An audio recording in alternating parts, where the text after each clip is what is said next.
શ્રી સ્વામિનારાયણ ગુરુકુલ રાજકોટ સંસ્થાન આયોજિત SGIS online ગુરુકુલમાં આપ સર્વે વિદ્યાર્થી મિત્રોનું હાર્દિક સ્વાગત છે.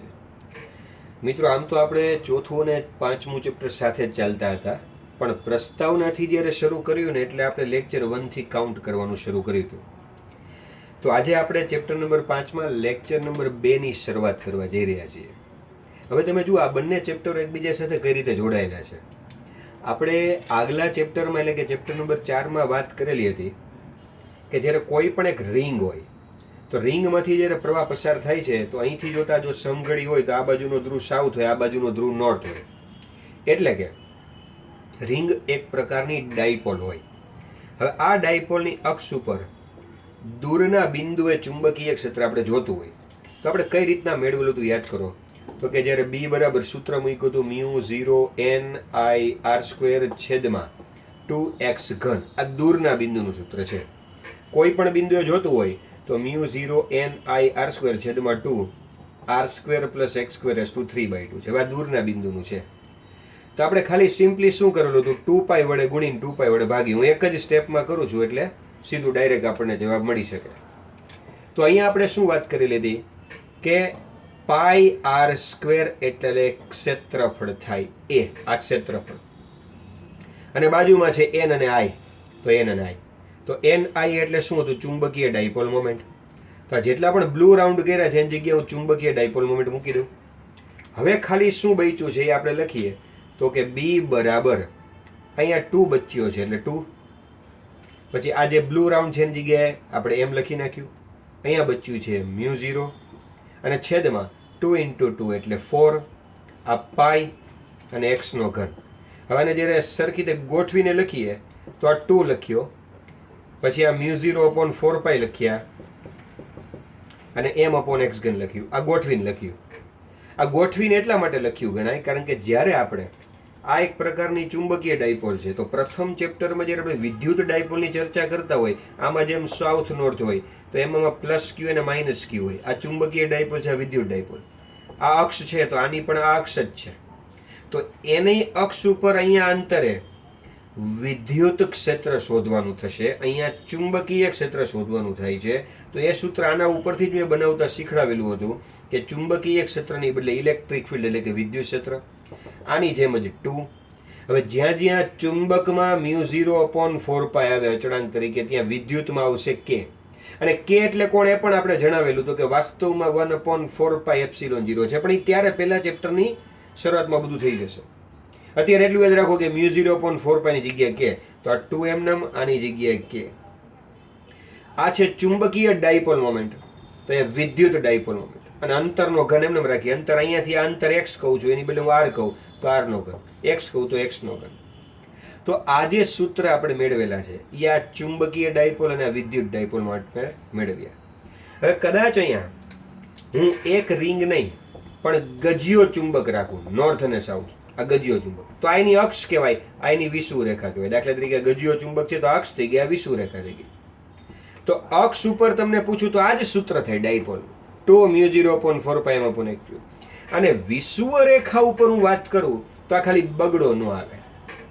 તો આ સૂત્ર ડાયપોલ માટે નથી, હું અહીંયા લખી જ નાખું છું. એક કામ કરું કે ભાઈ આપણે B બરાબર કયું સૂત્ર લખી છે આપણે અહીંયા, તો કે B બરાબર 2 μ0/4πm/x³.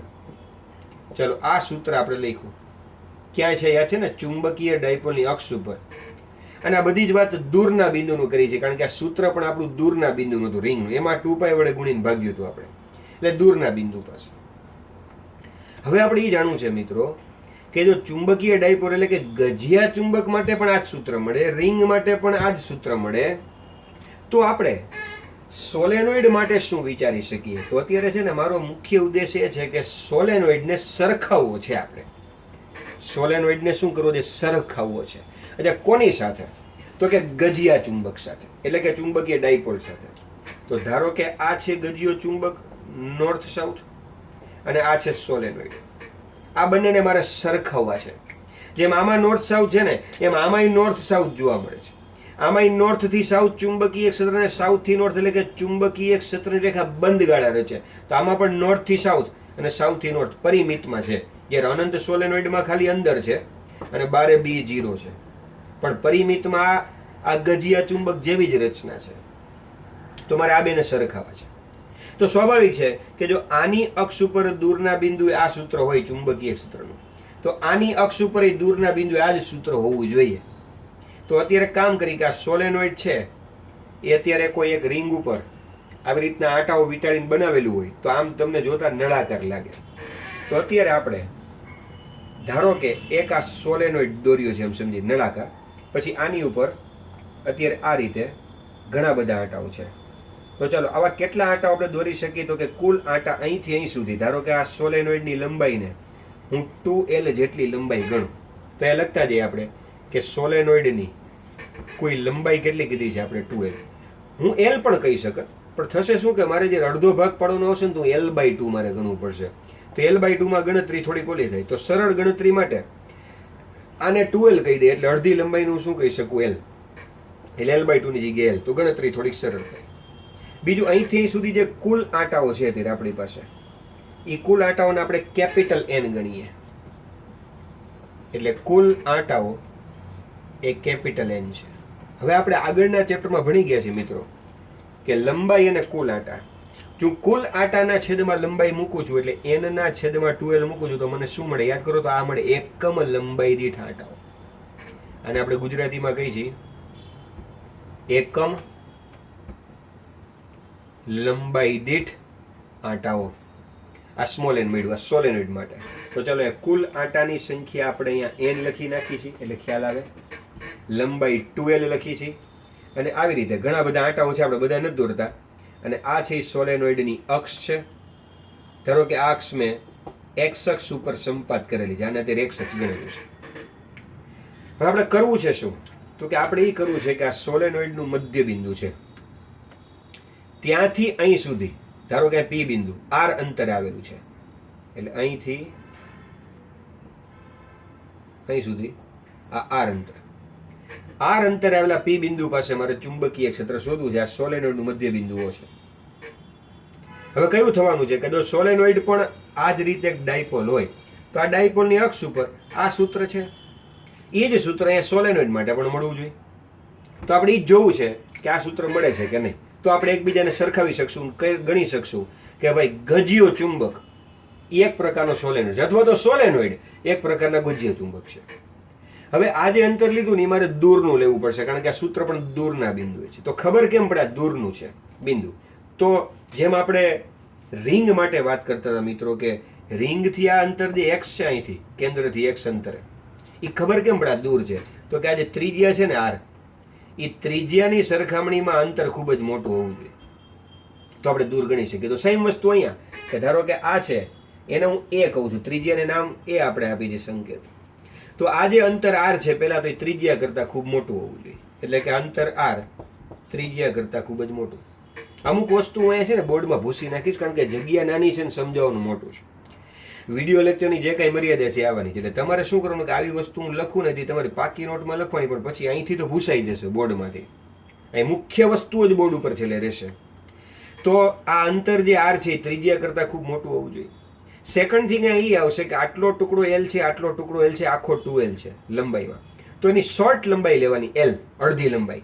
તો આ અંતર R જે છે એની અડધી લંબાઈ L કરતાં પણ ખૂબ જ મોટું હોવું જોઈએ. આ બે શરતનું પાલન થાય તો અંતર દૂરનું બિંદુ છે તેમ ગણી શકાય. રેડી? તો ચાલો આપણે અહીંયા જોઈએ છીએ ચુંબકીય ક્ષેત્ર. કોના વડે જોઈએ છીએ? આખા સોલેનોઇડ વડે. આખા સોલેનોઇડમાં કુલ આંટાઓ કેટલા છે? Capital N. લંબાઈ કેટલી છે? 2L. એકમ લંબાઈ દીઠ આંટા કેટલા છે? સ્મોલ n બરાબર કેપિટલ N છેદમાં 2L. હવે અહીંયાથી અહીંયા સુધીમાં ઘણા બધા જે આંટા છે ને એ આખા સોલેનોઇડ વડે ડાયરેક્ટ અહીંયા સીધું ચુંબકીય ક્ષેત્ર નહીં મળે. એટલે આપણે સોલેનોઇડને નાના નાના ટુકડામાં વહેંચી નાખીએ, નાના નાના ટુકડા. દરેક નાના ટુકડાને dx કહી દઈએ, મીન્સ પહેલો ટુકડો dx1, dx2, dx3, dx4 એવી રીતના, અને છેલ્લે dxn.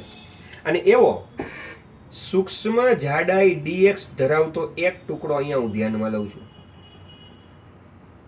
ચાલો આટલો,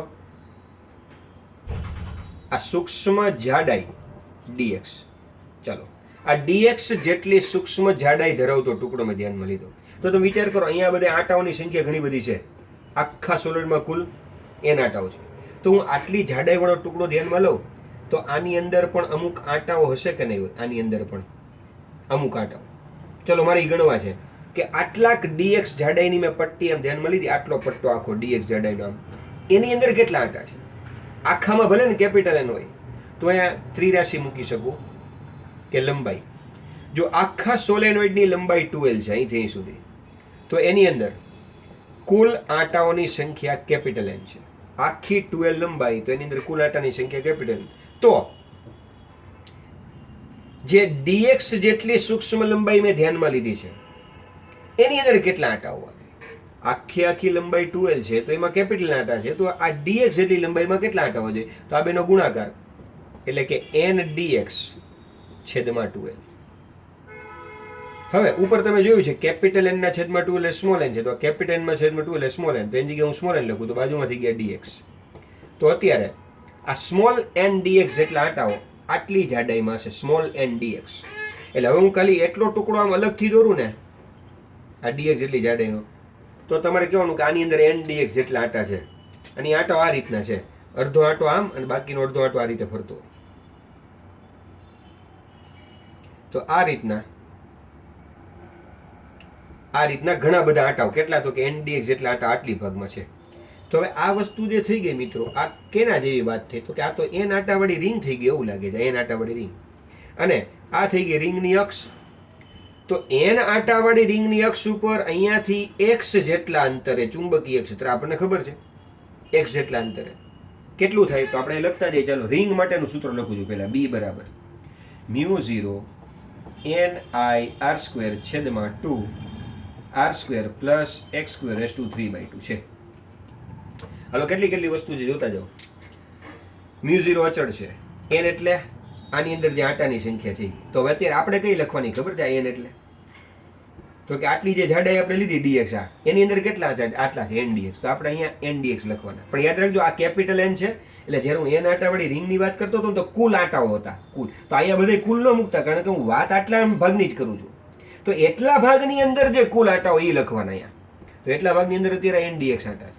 સમજાણું? ફરી એકવાર કહું છું, જ્યારે હું એન આંટાવાળી રિંગની વાત કરું છું આ રીતના, તો એના માટે હું જ્યારે સૂત્ર વાપરું છું તો એન આંટાવાળી રિંગ એટલે કુલ આંટા, એટલે બધા આવી ગયા.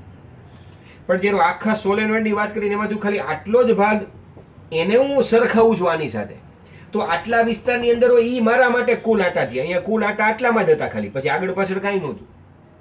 તો અત્યારે આની જગ્યાએ મારા એન ડીએક્સ લખવા પડશે. આ એટલે પ્રવાહ, આર એટલે ત્રિજ્યા. તો અત્યારે આપણે ત્રિજ્યાની જગ્યાએ ખાલી શું ફેર છે? આપણે ત્રિજ્યા એ લીધી છે, સ્મોલ એ, તો એ સ્મોલ એ. હવે એક્સ એટલે અંતર. હવે અહીંયા એક થોડોક લોચો થશે. એક્સ એટલે જે અંતર છે ને, અહીંયા એવું હતું કે એન આંટાવાળી રિંગના કેન્દ્રથી એક્સ અંતર આવેલું બિંદુ. તો અત્યારે જુઓ સોલેનોઇડ તો આ છે, અંતર બધા અહીંથી માપ્યા છે આપણે, અને તમે ટુકડો તો આ ધ્યાનમાં લીધો છે. અને આ ટુકડા વડે આ બિંદુ પાસે તો મારે આટલું અંતર ગણવું પડે દોસ્ત, આટલું અંતર. તો જ સાચો જવાબ મળે કે આ એન આંટાવાળી રિંગ છે આટલી, એન આંટાવાળી રિંગ, અને ત્યાંથી આટલા અંતરે બિંદુ. તો હવે અહીંથી આટલું અંતર કેમ મળશે? તો કે ખૂબ સ્વાભાવિક વસ્તુ છે કે અહીંથી આટલું અંતર સ્મોલ આર છે. તો આટલું અંતર ધારી લ્યો કે ભાઈ મેં આ ટુકડો ક્યાં ધાર્યો હતો? તો કે મેં આ ટુકડો અહીંથી એટલે સોલેનોઇડના મધ્ય બિંદુથી એક્સ અંતરે ધાર્યું હતું, ધારો કે. તો આટલું અંતર હું આર કહું છું, આટલું અંતર હું એક્સ કહું છું, તો બાકીનું અંતર કેટલું થઈ જાય? તો કે આર માઇનસ એક્સ. કારણ કે આટલું આર છે, આટલું એક્સ છે, તો બાકીનું આર માઇનસ એક્સ થવાનું. પણ એ વસ્તુ તમારે ચોખવટ કરવાની કે મેં ડીએક્સ ટુકડો ક્યાં ધાર્યો. ફરી પાછું અહીં લખું છું, તમે જોઈને ભૂસી નાખજો કે સોલેનોઇડના મધ્ય બિંદુથી એક્સ જેટલા અંતરે આવેલા ડીએક્સ જેટલી સૂક્ષ્મ લંબાઈ ધરાવતા ખંડને ધ્યાનમાં લો.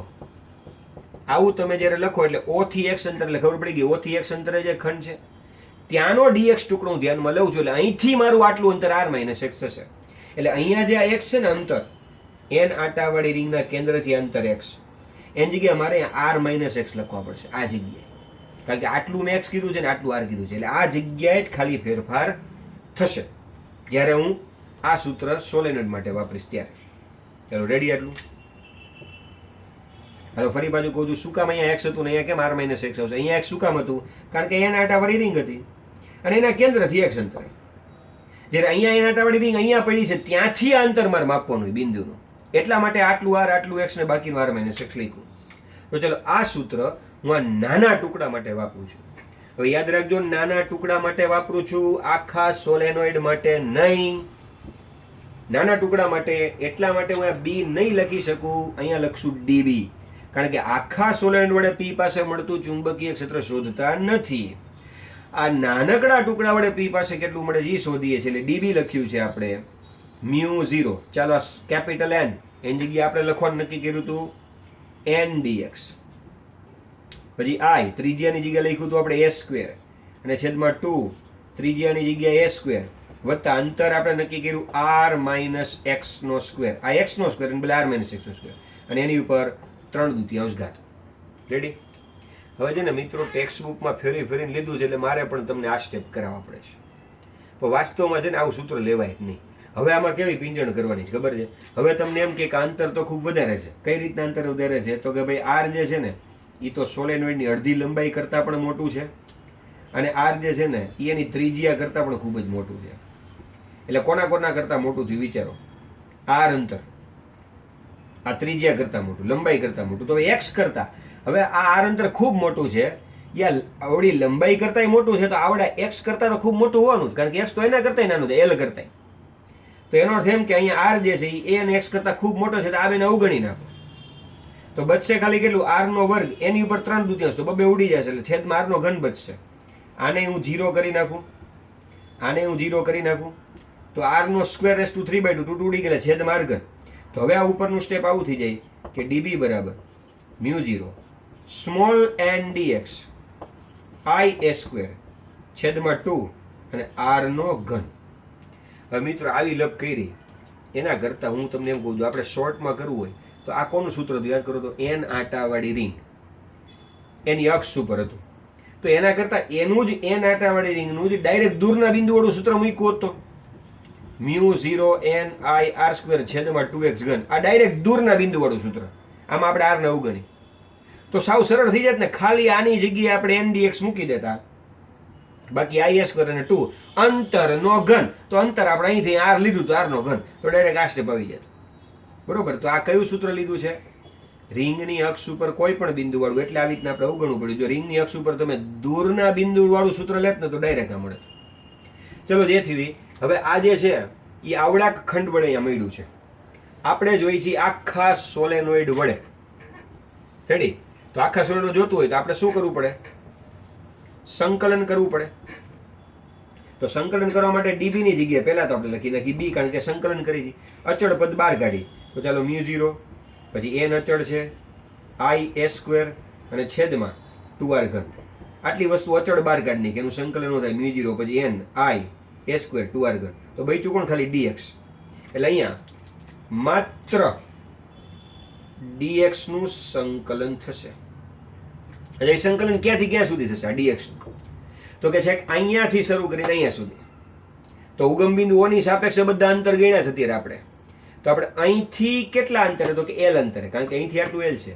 તો તમે જો l અંતરથી શરૂ કરો, અહીંથી સંકલન કરો, સંકલન લેતા લેતા બધા જ ખંડો લેતા છેક અહીં સુધી પહોંચો. એટલે કે અહીંથી આ બાજુથી l અંતરથી શરૂ કરીને આ બાજુના l અંતર. તો ખબર કેમ પડે? l થી l કેમ લખવું? એટલે ચોખડ કરવા માટે લખી આ બાજુને એને માઇનસ l કહું, આ બાજુને એને પ્લસ l કહું. તો આપણે સંકલન કરવું પડશે માઇનસ l થી પ્લસ l. રેડી? તો ચાલો સંકલન કરી અને આ સ્ટેપ બધા મૂકીએ. હવે શું થશે? b બરાબર આ b છે μ0 n I a સ્ક્વેર છેદમાં 2r ઘન એમ નમ રાખીએ. dx નું સંકલન dx dx dx dx dx dx બધા ભેગા કરો, સંકલન x થઈ જાય આખું, એટલે x. હવે ક્યાંથી ક્યાં સુધી? તો કે ઉપલી અને નીચલી લિમિટ મૂકો એટલે જવાબ આવે માઇનસ l થી પ્લસ l. આ માઇનસ l થી પ્લસ l. હવે સાદુરૂપ આપતા જાઓ કે કઈ રીતના સાદુરૂપ આપવાનું છે? તો કે b બરાબર μ0 n I a સ્ક્વેર છેદમાં 2r ઘન એમ નમ રાખીએ. અને હવે કઈ રીતના કરવાનું તમને ખબર છે? આની જગ્યાએ મારે મૂકવાની ઉપલી લિમિટ એટલે l, પછી એમાંથી બાદ કરવાની. શું કરવાની? આ નીચલી લિમિટ, પણ નીચલી લિમિટ છે માઇનસ l. આ ઉપલી લિમિટમાંથી બાદ નીચલી લિમિટ, તો માઇનસ મને થઈ ગયા પ્લસ, એટલે l પ્લસ l એટલે 2l. તો હવે આપણું સ્ટેપ થઈ ગયું μ0 n I a સ્ક્વેર છેદમાં 2r ઘન અને અહીંયા થઈ ગયું 2l. રેડી? હવે તમે આ સ્ટેપ લખજો અને પછીના સ્ટેપમાં લખજો, પણ જગ્યા ન હોવાને કારણે હું આ જ સ્ટેપમાં ઉમેરો કરું છું કે હવે આ જ સ્ટેપને આપણે 2π વડે ગુણી અને 2π વડે ભાગીએ. તમે આના પછીના સ્ટેપમાં વસ્તુ લખજો નોટમાં. ચલો, આવું કરવાથી શું થશે?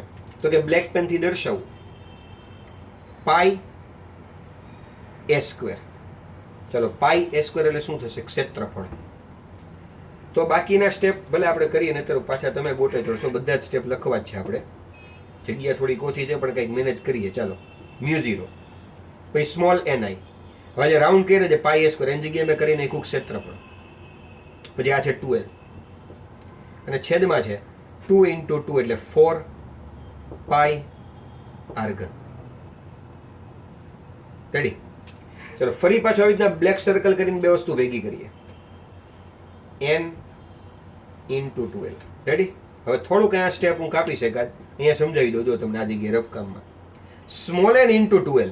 તો આપણે શું આવ્યું? સ્મોલ n બરાબર કેપિટલ n માં 2l. તો 2l ને હું સામે જાઉં તો શું થાય? n × 2l. એના બરાબર શું થાય? કેપિટલ. સીધી વસ્તુ છે. એકમ લંબાઈ દીઠ આંટા એટલે કુલ આંટા છેદમાં લંબાઈ. તો પછી એકમ લંબાઈ દીઠ આંટા ગુણ્યા લંબાઈ એટલે કુલ આંટા.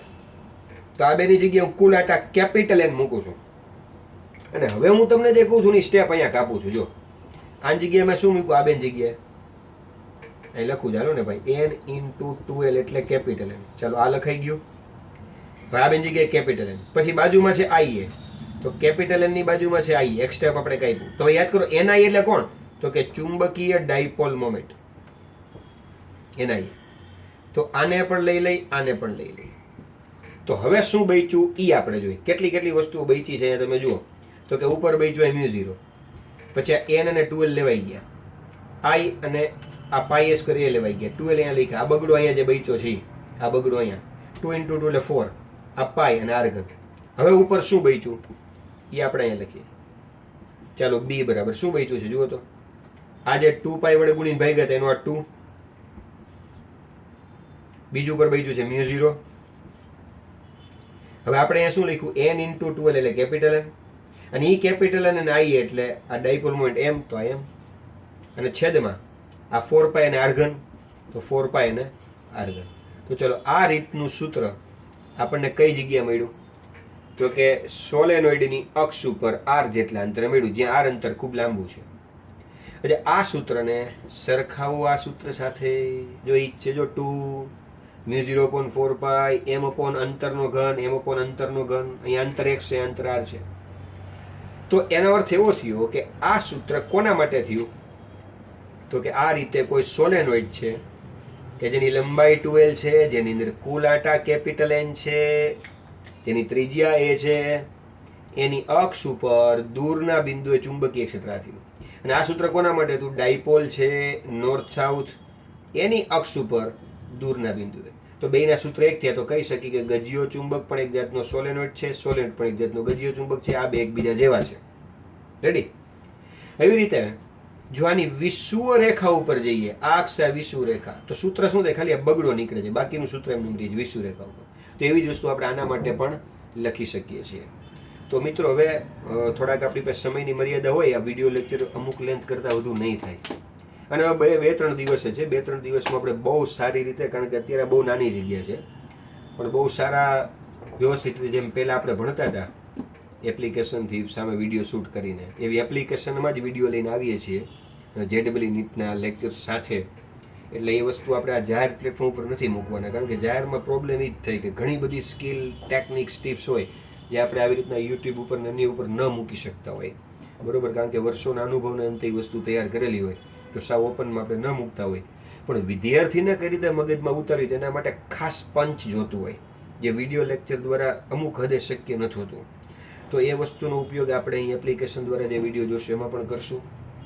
પણ ત્યાં સુધી હજી આમાં ઘણી બધી સરખામણીઓ બાકી છે સોલેનોઇડની અને ગજિયા ચુંબકની. પણ અત્યારે માત્ર સ્ટેપ તમે જોઈ લો. દરેક સ્ટેપને 2-3 વખત જુઓ કે આ n આંટાવાળી રિંગનું સૂત્ર હતું, પણ એમાં રિંગ એટલે બધા આંટા આવી ગયા. અને અહીંયા મેં નાનકડા ભાગને એના સૂત્ર તરીકે વાપર્યું છે. તો મેં નાનકડા ભાગમાં કેટલા આંટાની સુવિધા છે કે ભાઈ આખી 2l લંબાઈમાં કેપિટલ n આંટા છે, તો આવડા dx ભાગમાં કેટલા આંટા? ndx. એટલે આની જગ્યાએ મેં ndx મૂકેલું છે. બાકી બધી વસ્તુ એમને લખી દૂરના અંતરે છે એટલે અંતર r-x ગણ્યું અહીંથી, કારણ કે કુલ અંતર r, આટલું અંતર x, બાકીનું અંતર r-x, અને પછી એના ભાગને અવગણી સંકલન કર્યું એટલે ડીબી ની બદલે બી કર્યું, અચળ પદ બહાર કાઢ્યા, માત્ર dx નું સંકલન કર્યું, -l થી +l, 2l મળ્યું, 2π વડે ગુણીને 2π વડે ભાગ્યા, small n into capital 2l ની જગ્યાએ કેપિટલ n મૂક્યું અને કેપિટલ n ની જગ્યાએ ડાયપોલ મોમેન્ટ m મૂકી, તો આ સૂત્ર આપણને મળી ગયું. તો ચલો આ સાદુરૂપ તમારી નોટમાં સરસ મજાનું તૈયાર કરી લો. બધાને ખૂબ ખૂબ શુભેચ્છા, ખૂબ ખૂબ ઓલ ધ બેસ્ટ બધાને. જય સ્વામિનારાયણ. સરસ મજાની તૈયારી કરતા રહો. મળીએ છીએ 2-3 દિવસમાં જ JEE નીટના એપ્લિકેશનમાં લેક્ચર સાથે, શોર્ટ ટેકનિક્સ, ટિપ્સ અને MCQ સોલ્યુશન પ્રેક્ટિશન સાથે પણ મળીએ છીએ, અને પરીક્ષામાં તો મળતા જ હોઈએ છીએ. તો ચાલો બધાને મિત્રોને જય સ્વામિનારાયણ.